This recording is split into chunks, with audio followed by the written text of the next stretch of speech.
Using our clamp meter to know the amperage across each line in a 3-phase system, we just put on the meter in amp meter mode of AC and put it across each of the line.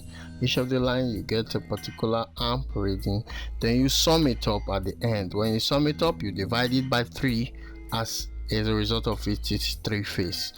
That is the average. When you get the average, you are good to go. Like in this case, it is about 12 amp.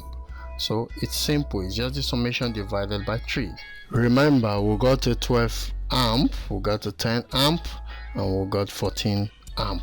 So just divide it by 3. Yeah, let's try and check up this HVAC air unit motor running and see the difference. As a result of the consumer usage or essential usage, we notice that each of the lines are usually not the same.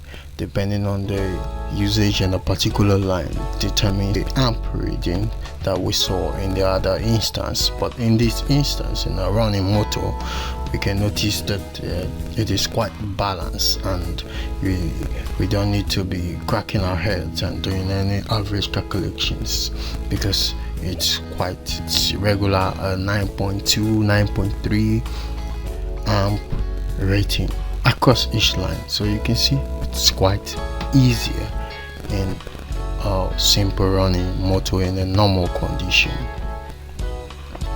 Don't forget to like and subscribe, and if you haven't, please do follow our channel for more videos.